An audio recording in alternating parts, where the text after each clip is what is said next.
Bir golcü, Vezüv yanardağ eteklerinde, Siren Denizi manzarasında doğmuş. Güven, sevgi ve sistem verirseniz size fazlasıyla skor vaat ediyor. Peki Ciro Immobile bunca golü nasıl atıyor?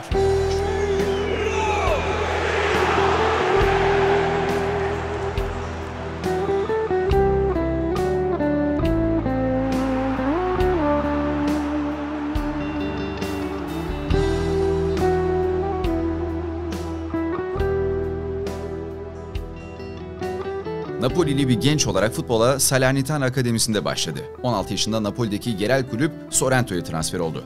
17 yaş altı takımında bir sezonda 30 gol attı. Kariyerini Torino maçında attığı 2 gol değiştirdi. Bir başka Torino temsilcisi Juventus temsilcileri de o maçı takip ediyordu. Ciro Ferrara'nın tavsiyesiyle 18 yaşında sadece 80.000 euro karşılığında Juventus'a gitti. Daha o günlerden kariyerinin kalanını şekillendirecek bir mesaj da vermişti. Altyapıda Somalili Ayub Davut'la çok iyi anlaşan bir çift forvet hattı kurmuş ve Ranieri tarafından A takıma çağrılmıştı. İlk resmi maçına Del Piero, Giovinco ve Salihamidzic için golleriyle Juventus'un 4-1 kazandığı Bologna karşılaşmasında Del Piero yerine 1 dakikalığına oyuna girerek çıktı.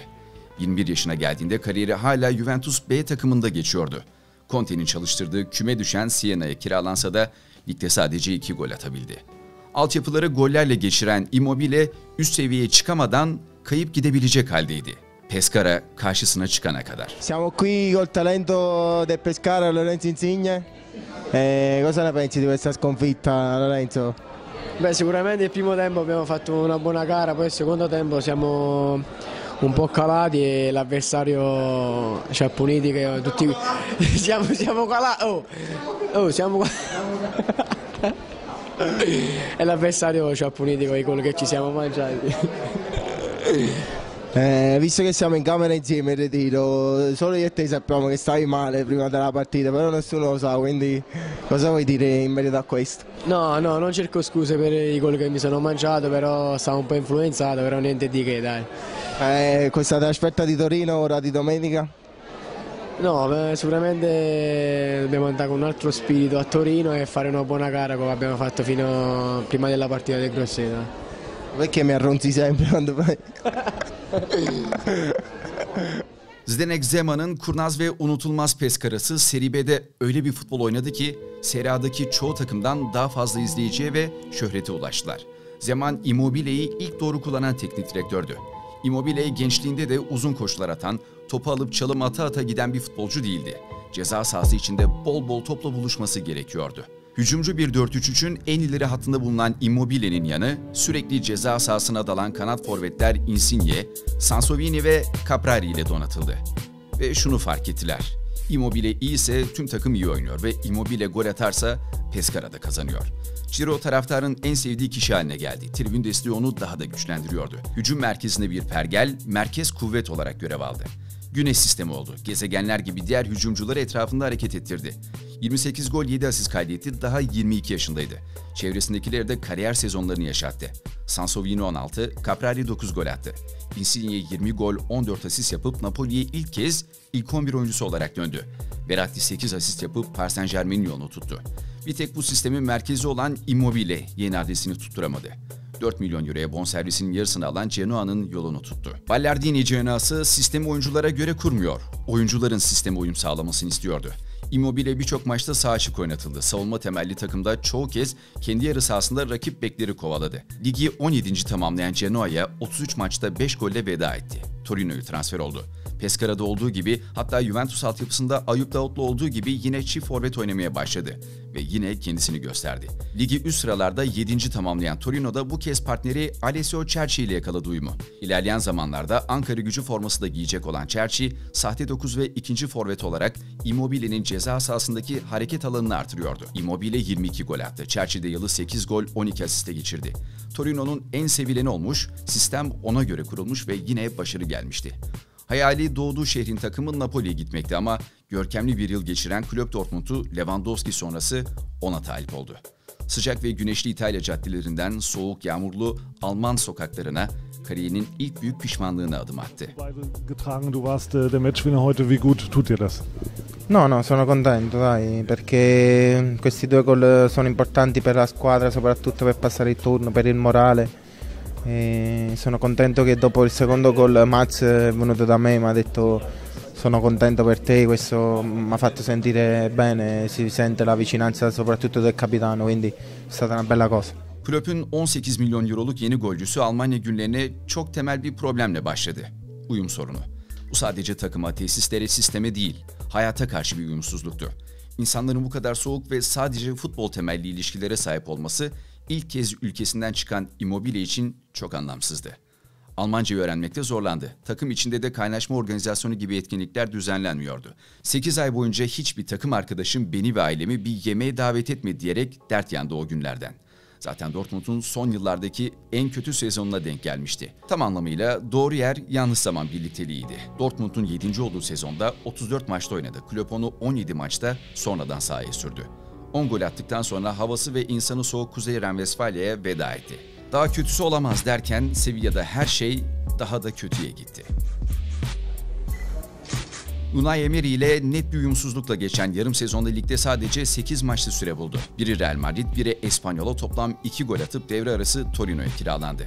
Torino ona Cerci ile kariyerinin en verimli günlerini sunmuştu. Bu kez yanında 21 yaşındaki genç forvet partneri Belotti vardı. Immobile sezonun son kısmında sakatlanana kadar 12 maçta 5 gol 4 asist yaptı. Belki daha da önemlisi yine yanındaki ismi yukarı taşıdı.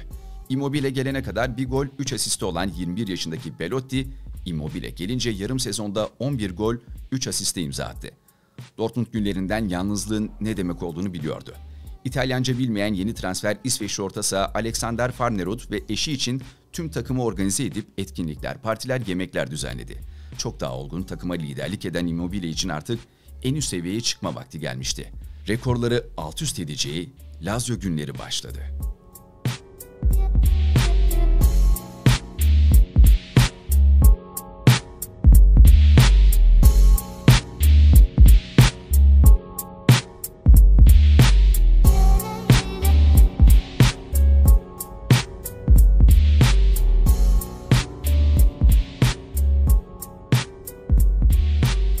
Simone Inzaghi, Immobile'den kariyeri boyunca en çok verim alan teknik direktör oldu. İlk yılında Felipe Anderson ve Balde ile yine dar bir hücum üçlüsü kurarak 26 gol verimi elde etti. Patlama ise 2017'de. Inzaghi'nin sahte 9 keşfiyle yaşandı. Felipe Anderson ve Luis Alberto'yu Immobile'nin yanına monte etti. 47 maçta 41 gol, 9 asist yaptı. Ligde gol krallığını Icardi ile paylaştı. Altın ayakkabı kazandı. Ki unutmamak gerek. Son 10 yılda altın ayakkabıyı sadece Messi, Ronaldo, Lewandowski, Suarez, Haaland ve Immobile kazandı. Bir zamanlar şüpheyle bakılan Immobile artık ülkesinin en büyük gol silahlarından biriydi. İtalyan Cumhuriyet Liyakat Nişanı ile ödüllendirildi. Papa'nın ondan özel ricasıyla Vatikan'daki bir yardım maçında hakemlik bile yaptı. Lazio'nun efsanesi artık Boğaz havasında gollerini arayacak. Peki Immobile Beşiktaş'ta neler yapabilir? Şimdi işin istatistik kısmına gelelim. Immobile son yıllarda özellikle son 2 sezonda yaşlandığı, yavaşladığı söylemleri gol sayılarına bakılarak yapılsa da kısmen doğru. 34 yaşına gelmiş bir adamdan bahsediyoruz. Zaten hayatın normal akışı bu. Ancak Immobile 27'sinde gol atarken de hiçbir zaman sprinter bir sporcu, dribling üzerine üretim yapan bir golcü değildi. Vücudu da kariyeri boyunca hep belirli bir standartta esneklikteydi. Sarri futbolu ve sonra Tudor'un gelişiyle güncellenen Lazio, Immobile'nin silahlarını elinden aldı. Tudor döneminde zaten Hırvat çalıştırıcı 5 golü olan Castellanos'u daha çok basıyor diye Immobile'nin önüne koydu. Sarri'nin garantici oyunu da Inzaghi dönemindeki üretkenliği gösterememesini sağladı. Immobile'nin gol atabilmesi için 3 temel madde gerekiyor. 1. Oyunu rakip sahada oynayan, topu ceza sahasına taşıma konusunda kısır olmayan bir oyun sistemi. Son 2 yılında Sarri ve Tudor'la uzaklaştığı asıl olay buydu. İkinci madde Immobile tam olarak ceza sahası bitiricisi. Hiçbir zaman Abubakar gibi rakip savunmacıları karşısına alıp onları ekarte etmeyecek. Onun için bir sahte 9'un ya da ceza sahasına sık sık giren kanatların varlığı, defans arasında kurnaz dalışlar yapmasını sağlayacak. Burada gerçekten güzel bir matematik oluşuyor. Van Bronckhorst'un elinde Semih Kılıçsoy gibi ligin en santrafor kanadı var. Immobile, Belotti'ye, Insigne'ye, Cerci'ye kariyerinin en etkili sezonlarını yaşattı. Bu transfer Semih'in de Avrupa standartlarında elit bir sınıfa yükselmesi için örnek bir planlama sunabilir. Hücumdaki diğer partner Rafa Silva'nın en büyük özelliği ise tam bir sahte 9 olması. Immobile Pescara'da da, Torino'da da, Lazio'da da hatta Juventus altyapısında da hep bu sistemle başarı sağladı. Geri çekilen beşli bir orta sahayla oynayan bir takımın ileri ucuna tek başına Immobile'yi bırakmak ona acı çektirmekten başka bir şey getirmeyecektir. Giroud'un ceza sahası içi repertuarı ona o altın ayakkabıları, gol krallıkları gibi ödülleri kazandıran ana unsuru. Anahtar kelimemiz burada pusu. Immobile'yi bu sezon sık sık rakip sağ stoperle sağ beki arasında pusuda göreceğiz. Merkezden yapılan dalışlarda bu hatta pusuda bekliyor. Tek kontrol ve şut. İki dokunuştan öteye geçtiği hücumlarda şutu değil, pası tercih ediyor. Ki pasör de bir golcü. 8-9 asistli sezonları var. İlk kontrolü topu önüne alıp tek vuruş yapmak için kullanıyor. Ayağı temiz bekler de Immobile'nin ön direk koşusunu arka direğe yaptığı kafa vuruşlarıyla taçlandırabilir. Havadan gelecek erken ortalarda ön direğe, çizgiye inilip yapılan yerden ortalarda arka direğe koşu yapıyor. Lazio'daki son 4 sezonunu inceleyelim. İtalyan kurnazlığı var. Arka direğe yaptığı koşularla son 4 sezonda boş kaleye 9 gol attı. 100'e yakın golün sadece ikisi ceza sahası dışından. Çaprazda kaleye yakın noktada topla buluşursa tavana abanıyor, uzak mesafede ise kesinlikle uzak direğe düzgün yerden bir şut bırakıyor. Golcünün yakıtı gol. Attıkça daha da çok açılıyor. Bir maçta birden fazla gol attığı örnek sayısı çok fazla. Net bir penaltıcı, bu bir avantaj. Kim kullanacak şut sırasında kendinden emin bir tereddütü olmayacak Beşiktaş'ta. Son 4 yılda ortalama 5 penaltı golü attı. Geçen sezon 11 golünün 5'i penaltıdan geldi. Sağ ayak, sol ayak ve kafa golünün orantısı da her sezon düzenli gidiyor. Akan oyundaki gollerin %50'sini sağ ayak, %50'sini kafa ve sol ayakla atıyor. Immobile'ye gol atması için 3 madde gerekiyor demiştik. Son madde de Dortmund ve Sevilla'da eksikliğinden dert yandı, tribün desteği ve arkadaşlık ortamı. Beşiktaş tribününün gollerini sıralayan bir Immobile'yi sevgiye boğacağından kimsenin şüphesi yok. Yönetimin de Immobile'nin kendisini iyi hissetmesi için üzerine titrediği net bir şekilde görülüyor. Kağıt üzerinde matematiksel olarak Semih Kılıçsoy'a sağ içi ve dışı mentörlüğü, Rafa Silva ile uyuşan oyun sistemi Immobile için olumlu senaryolar düşündürüyor. Immobile'nin İtalya dışında bekleneni verememesi ve ülkemize ileri yaşta gelip beklenti altında kalan yıldızlar tabii ki çekimselliğin temel unsuru. Burada da en kritik nokta Immobile'nin sağlıklı bir şekilde sezon başı kampına katılmış olması. Artısıyla, eksisiyle Napoli'de tren denizi kıyılarında başlayan Immobile dizisi İstanbul Boğazı'nda merak dolu yeni bir sezona hazırlanıyor.